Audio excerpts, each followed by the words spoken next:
بسم الله الرحمن الرحيم رب اشرح لي صدري ويسر لي أمري واحلل عقدة من لساني يفقهوا قولي. الحمد لله وكفى والسلام على سيد الأنبياء والمرسلين.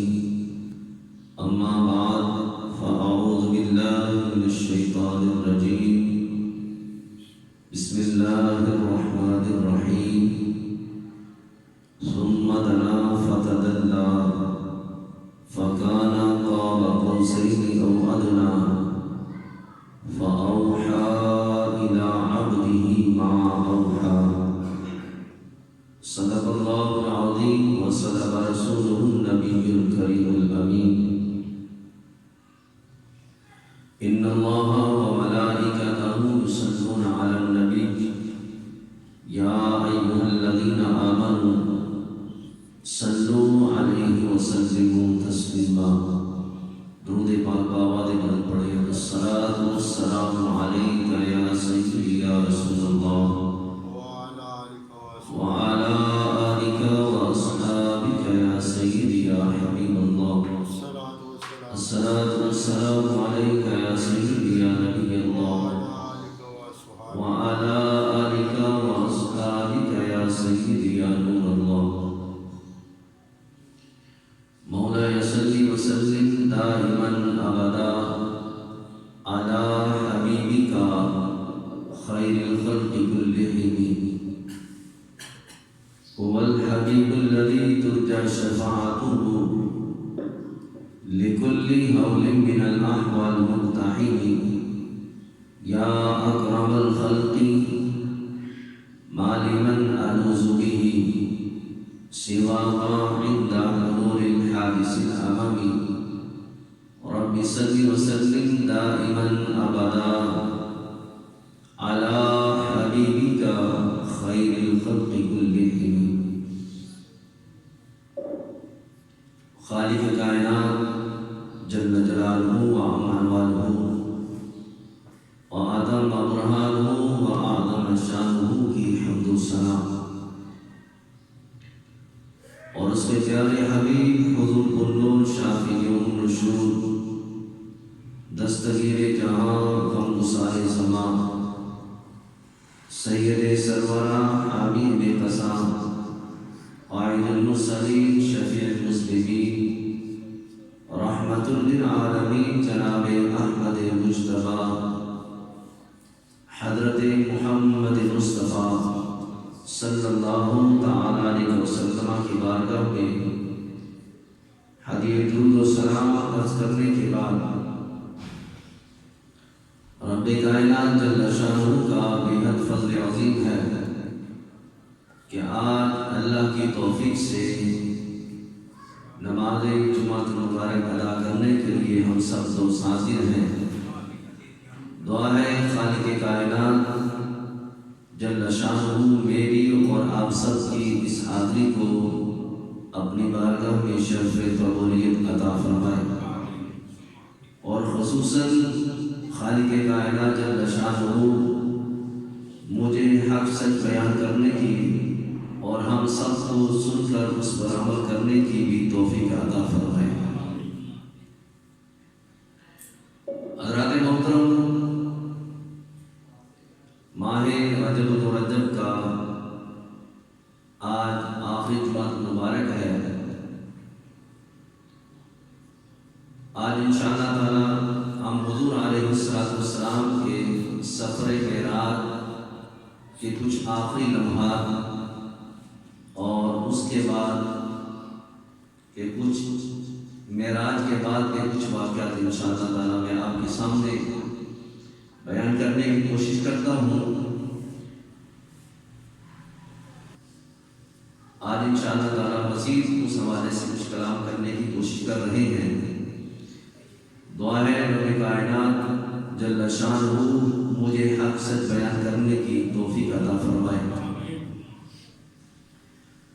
حضرات محترم، ہمارے آقا مولا حضرت محمد مصطفیٰ صلی اللہ تعالی علیہ وسلم کو اللہ نے انگنت معجزات عطا فرمائے ہیں، جن کو شمار کرنا ہمارے بس کی بات نہیں ہے کہ اللہ تبارک و تعالی جل شانہ نے اپنے محبوب آقا علیہ السلام کو کیا کچھ عطا فرمایا ہے۔ واقعہ معراج یہ اللہ تعالی جل شانہ نے قرآن کریم فرقان حمید کے 15ویں سپارے میں اور اس کا کچھ حصہ 27ویں سپارے میں اللہ تعالی جل شانہ نے بیان فرمایا ہے۔ واقعہ معراج یہ ایک ایسا معجزہ ہے جو حضور علیہ السلام کو اللہ تعالی جل شانہ نے تمام انبیاء کرام علیہ السلام کی جماعت میں سے انفرادی طور پہ اللہ نے خصوصیت عطا فرمائی ہے۔ دیگر انبیاء کرام علیہ السلام کو بھی ان کے زمانے میں معراج کروائی گئی، لیکن ان کی معراج میں ان کو آسمانوں اور زمینوں کے عجائبات کو دکھائے گئے، لیکن اللہ تعالی جل شانہ نے اپنا دیدار نہیں ان کو کروایا۔ دیدار خدا صرف ہمارے نبی علیہ السلام کے حصے میں آیا ہے کہ اللہ تعالی جل شانہ نے ظاہری طور پہ ہمارے آقا و مولا حضرت محمد مصطفیٰ صلی اللہ علیہ وسلم کو اپنا دیدار کروایا ہے۔ اور دیدار کتنا قریب سے کروایا کہ اللہ تعالی جل شانہ نے اس کو خود سورہ نجم کے اندر بیان فرمایا فَكَانَ قَابَ قَوْسَيْنِ أَوْ أَدْنَىٰ، یعنی کہ اللہ یہاں پہ ارشاد فرماتا ہے کہ میرے محبوب علیہ السلام کا جلوہ اتنا میرے قریب ہوا جتنا فرمایا 2 کمانوں کا آپس میں فاصلہ ہوتا ہے۔ تیر کمان آپ نے سنا ہوگا، نام آپ نے دیکھا بھی ہوگا۔ تو یہ تیر کمان کی یہ جو ایسے جو کمان بنتی ہے اس کے جو دونوں کنارے ہوتے ہیں، ان دونوں کا آپس میں کتنا فاصلہ ہوتا ہے؟ بالکل مختصر سا فاصلہ، اور بلکہ فرمایا او ادنا، اس سے بھی کم کا فاصلہ رہ گیا۔ اور حضور علیہ السلام خود ارشاد فرماتے ہیں رأیت ربی فی احسن صورہ، میں نے اپنے رب کو انتہائی خوبصورت شکل میں دیکھا۔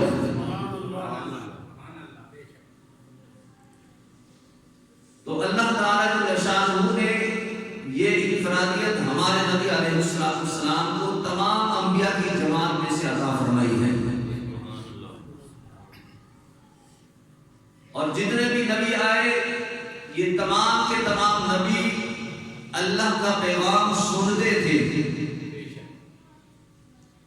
جتنے بھی نبی آئے وہ سن کے لوگوں کو بتاتے تھے کہ خدا ہے، کوئی ہمارا معبود ہے جس کی عبادت کے لیے ہمیں پیدا کیا گیا ہے۔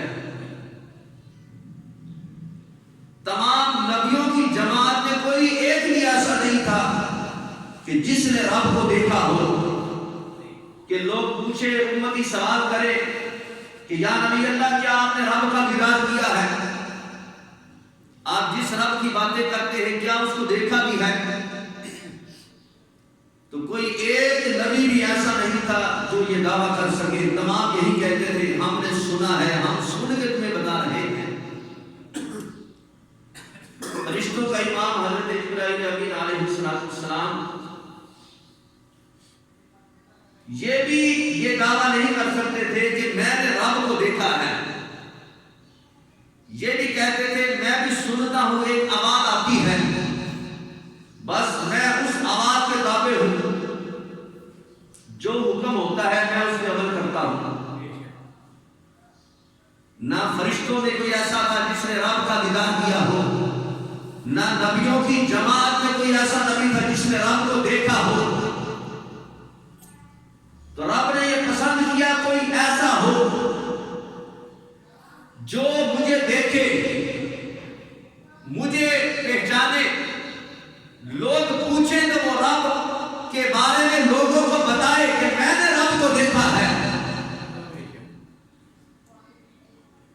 جس طرح حضور لوگوں کو تبلیغ کرتے تھے، لوگوں کو بتاتے تھے، تو آپ کوئی جب یہ سوال کرے کہ کیا آپ نے رب کو دیکھا ہے، تو اے محبوب یہ آپ دوسرے نبیوں کی طرح یہ مت کہیں کہ میں نے بھی سنا ہے، بلکہ اے محبوب آپ لوگوں سے فرمائے میں نے سنا نہیں، صرف میں نے رب کو دیکھا بھی ہے۔ رأیت ربی فی احسن صورۃ، اور دیکھا کیسے؟ فرمایا کہ انتہائی خوبصورت شکل کے اندر میں نے اپنے رب کو دیکھا ہے۔ تو گویا کہ آپ کی گواہی سنی ہوئی نہ ہو، گواہی تب ہی مکمل ہوتی ہے جب گواہ نے اس واقعے کو دیکھا ہو۔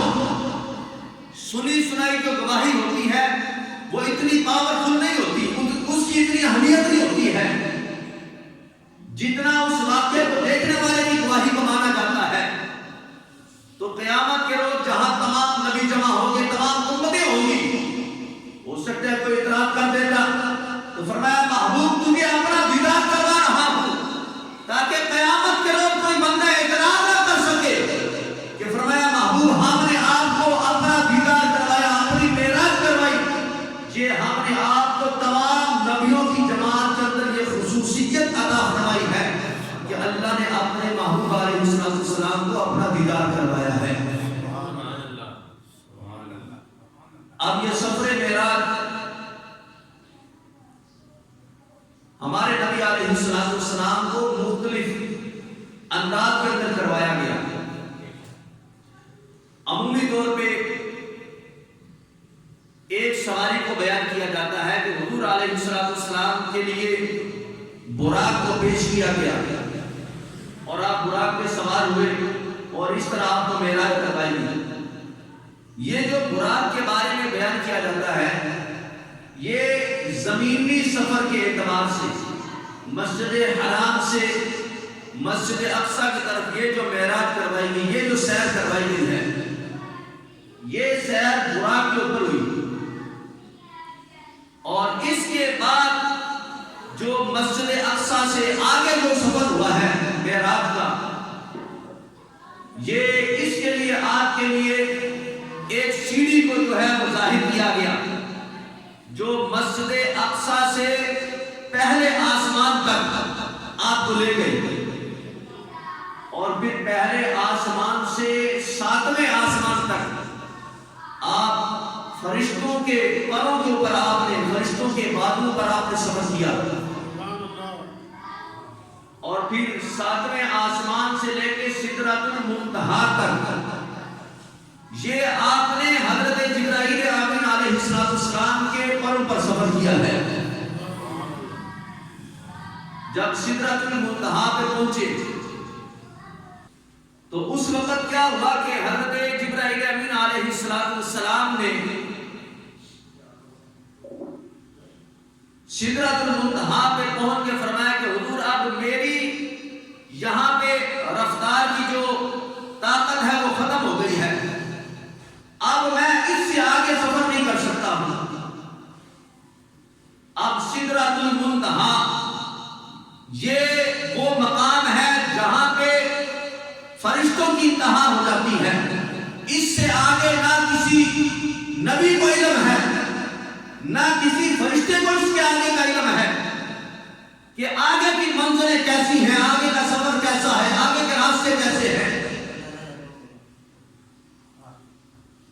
یہاں جب حضرت جبرائیل امین علیہ السلام نے آگے بڑھنے سے انکار کر دیا، حضور نے فرمایا کہ جبریل آگے چلو، اور حضرت جبرائیل امین علیہ السلام فرماتے حضور آگے میں نہیں جا سکتا، آگے سفر کرنا میرے لیے ناممکن ہے، اگر ایک ذرہ بھر بھی آگے بڑھنا ہو جل کے خاک ہو جاؤں گا، مٹ جاؤں گا، لیکن میں آگے سفر نہیں کر سکتا ہوں۔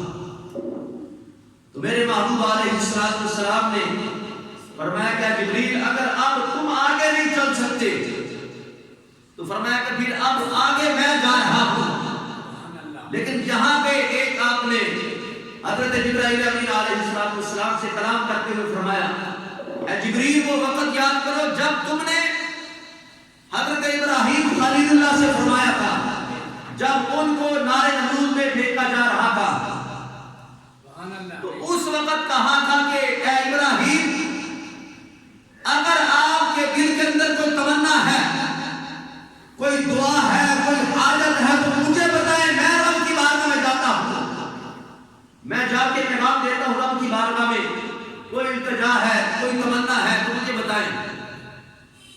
تو فرمایا اے جبریل آج میں وہاں تک جا رہا ہوں جہاں تک تو بھی نہیں جا سکتا ہے، آج تیری کوئی تمنا ہے تو مجھے بتا، تیری تمنا میں رب کی بارگاہ میں لے کے جاتا ہوں۔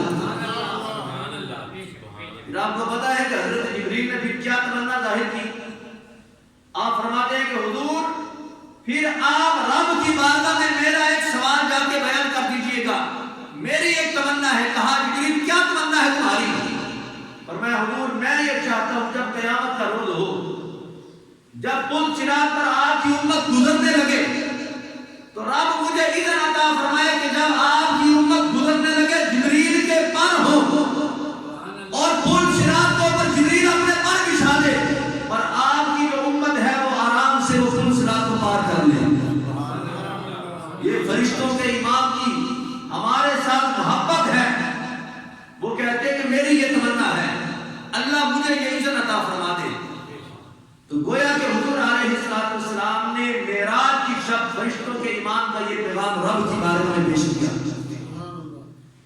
رب تعالیٰ جل شانہ کی بارگاہ میں جب حضور جا رہے ہیں پھر فرمایا گیا کہ آپ کے لیے ایک رفرف نام کی ایک سواری کو پیش کیا گیا، ایک ایسے تخت کو پیش کیا گیا رفرف نام کا، پھر اس کی جتنی رفتار تھی وہ آگے وہ چلا، جب اس کی رفتار کی انتہا ہو گئی، جب اس نے بھی آگے جانے سے انکار کر دیا، ختم ہو گئی بات،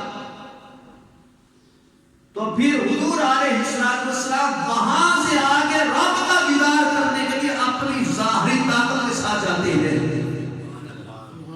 گویا کہ حرم مکہ سے لے کے مسجد اقصی تک، مسجد اقصی سے پہلا آسمان، پھر ساتوں آسمانوں کا سفر، پھر ساتویں آسمان سے سدرۃ المنتہا تک کا سفر، پھر اس کے آگے رفرف نام کی جو سواری پیش کی گئی، پھر اس کے بعد یہ تمام جتنے بھی ظاہری انتظامات تھے یہ ختم ہو گئے، پھر آگے حضور علیہ السلام اپنی طاقت سے سفر کرتے ہیں۔ گویا کہ رب تعالیٰ جل شانہ لوگوں کو دکھانا چاہتا ہے، اے لوگوں میرا محبوب جو ہے یہ محتاج نہیں کسی سواری کا، یہ تو صرف میرے محبوب کا پروٹوکول ہے، میرے محبوب کا اعزاز ہے کہ ان کے لیے کہیں سواری غلام کے طور پہ پیش کی گئی، کہیں سواری سیڑھی کے طور پہ پیش کی گئی، کہیں سواری حضور علیہ السلام کے لیے فرشتے بنتے ہیں، کہیں جبریل سواری بنتے ہیں، کہیں رب نام کی سواری آتی ہے۔ فرمایا یہ تو میرے محبوب کا پروٹوکول ہے، اب میں تمہیں یہ دکھانا چاہتا ہوں کہ میرے محبوب علیہ السلام کی جو اپنی ذاتی جو طاقت ہے وہ کیسی طاقت ہے، جہاں جبریل بھی ہاتھ جائے، جہاں براق بھی تھک جائے، جہاں رب بھی رک جائے، وہاں سے میرے محبوب کی طاقت کا آغاز ہوتا ہے۔ پھر میرے محبوب فرماتے ہیں پھر میں وہاں سے چلا، اب چلتے چلتے کیا ہوا کہ میرے محبوب علیہ السلام فرماتے ہیں کہ میں وہاں پہ رک گیا، اب کیا ہے، نہ مقام ہے لا مقام کی بلندیاں، جہاں پہ مشرق و مغرب کے فاصلے ختم ہو گئے، شمال و جنوب کی جو ہے وہ وسعتیں ختم ہو گئی، فرش سے لے کے عرش، عرش سے لے کے لا مقام کی بلندیاں، جہاں پہ لا مقام کی بلندیاں بھی ختم ہو جاتی ہیں۔ میرے محبوب فرمائے میں بھی رک گیا، اب کیا ہوا، پھر ایک صدا آتی ہے، فرمایا اذنو منی یا محمد صلی اللہ علیہ وسلم، اب یہ صدا آتی ہے تو کیا ہوا، فرمایا کہ اے محمد قریب ہو، اے محمد آگے بڑھے، تو میرے محبوب علیہ السلام فرماتے ہیں پھر کیا ہوا، میں نے اپنا ایک قدم آگے بڑھایا، اب یہاں سے ذرا میرے محبوب کے قدموں کی طاقت کا اندازہ کیجئے کہ حضور علیہ السلام نے ایک قدم میں کتنا سفر کیا۔ حدیث مبارکہ میں آتا ہے ہمارے آقا مولا اللہ تعالی علیہ وسلم نے جب اس حکم پر فرمایا ادعو منی یا محمد صلی اللہ علیہ وسلم کہ جب یہ صدا آئی فرمایا بس میں نے ایک قدم بڑھایا اتنا فاصلہ میں نے طے کر لیا جتنا فاصلہ میں نے حرم مکہ سے اس مقام تک کیا تھا. ایک قدم میں یہ حضور کے پہلے قدم کی یہ شان ہے. اب یہ صدا دوبارہ آئی, دوبارہ یہ آواز آتی ہے ادعو منی یا محمد صلی اللہ علیہ وسلم, اے محمد آگے بڑھیے, قدم بڑھائیے. میرے محبوب فرماتے ہیں میں نے پھر اپنا دوسرا قدم بڑھایا. اب کتنا فاصلہ طے کیا؟ فرمایا فرش زمین سے لے کے اس لامکان کی بلندیوں تک جہاں تک رکے تھے جتنا فاصلہ یہ طے کیا پہلے قدم میں اتنا فاصلہ ہوا. تو فرمایا وہ پہلے قدم کا فاصلہ اور یہ فرش زمین سے وہ لامکان کی بلندیوں تک کا فاصلہ, اس کو جمع کرو تو فرمایا دوسرے قدم میں نے اتنا فاصلہ طے کیا.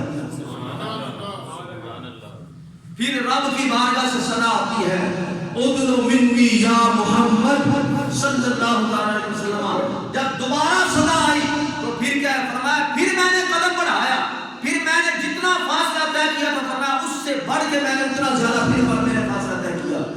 حتیٰ کہ 70,000 مرتبہ یہ صدا آئی, میں نے 70,000 قدم اٹھائے, ہر قدم پر نور کا ایک حجاب ایک پردہ ہٹتا رہا, میں قدم بڑھاتا رہا, میں فاصلہ طے کرتا رہا, اور میں 70,000 مرتبہ رب کی بارگاہ سے یہی صدا آتی ہے ادعو منی یا محمد, ادعو منی یا محمد صلی اللہ علیہ وسلم.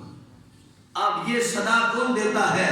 رب کی بارگاہ سے صدا آتی ہے یا محمد کی. پتا چلا یا محمد کہنے سے بندہ مشرک یا بے ایمان نہیں ہوتا, یہ تو رب تعالی جل شانہ نے اپنے محبوب کو اپنی بارگاہ میں بلانے کے لیے, درجات میں اضافہ کرنے کے لیے اللہ خود صدا دیتا ہے ادعو منی یا محمد صلی اللہ علیہ وسلم. گویا کہ پتا چلا یا محمد کہنا یہ تو ہمارے رب تعالی جل شانہ کی سنت مبارکہ ہے. اب میرے محبوب علیہ السلام جب یہ بار بار صدا سنتے رہے, قدم بڑھاتے رہے, نور کے حجابات ہٹتے رہے, 70,000 نور کے پردے جو تھے وہ ہٹ گئے اور رب تعالی جل شانہ کی بارگاہ میں جب پہنچے ہیں تو پھر کیا ہوا؟ اب میرے محبوب علیہ السلام فرماتے ہیں پھر صدا آئی. اب کیا صدا تھی؟ فرمایا کس یا محمد صلی اللہ علیہ وسلم ان ربک یصلی, فرمایا اے محمد صلی اللہ علیہ وسلم ٹھہر جائیے, آپ کا رب آپ پر درود بھیج رہا ہے. اونچی کہے سبحان اللہ. کس یا محمد, اے محمد ٹھہر جائیے آپ کا رب آپ پر درود بھیج رہا ہے. میں نے اس دن معراج کی رات ایک حدیث بیان کی تھی حضرت موسیٰ کلیم اللہ کے حوالے سے کہ جب حضور کی سواری چلی تو راستے میں حضرت موسیٰ کلیم اللہ کی قبر دیکھی تو قبر میں کیا تھا؟ حضور فرماتے ہیں قائم یصلی فی قبر موسیٰ, حضرت موسیٰ علیہ السلام اپنی قبر کے اندر آپ سلام پڑھ رہے تھے. تو ہم نے ترجمہ یہ کیا تھا, سلام کا معنی درود کا ترجمہ کیا تھا, تو غیر کہتے ہیں درود نہیں نماز پڑھ رہے تھے. اب یہاں پر بھی لفظ وہی ہے یصلی کا, فرمایا ان ربک یصلی, آپ کا رب آپ پر درود پڑھ رہا ہے. اگر نماز کا کہے تو رب تعالی جل شانہ نماز پڑھنے سے قاصر ہے, رب نماز نہیں پڑھتا. تو یہاں پر یصلی کا جو معنی کرنا پڑے گا یہ درود کرنا پڑے گا. اس سے ہم نے یہ بیان کیا تھا کہ معراج کی جب سفر معراج کا جب آغاز ہوا تھا تو موسیٰ کلیم اللہ نے جب میرے محبوب کی سواری کو آتے ہوئے دیکھا تو قبر میں کھڑے ہو کے ہاتھ بند کے میرے محبوب پر درود و سلام پڑھ رہے تھے. تو فرمایا ان ربک یصلی, فرمایا اے محمد آپ کا رب آپ پر درود بھیج رہا ہے. وہ کیسے لمحات ہیں کہ جب حضور علیہ السلام پر رب درود بھیجتا ہے. اب اس کی مثال قرآن کریم فرقان حمید کے اندر ہمیں ملتی ہے. فرمایا والذی یصلی علیکم وملائکتہ لیخرجکم من الظلمات الی النور, اے محبوب علیہ السلام کہ وہی ذات ہے جو تمہارے اوپر درود بھیجتی ہے اور فرشتے حضور پر درود بھیجتے ہیں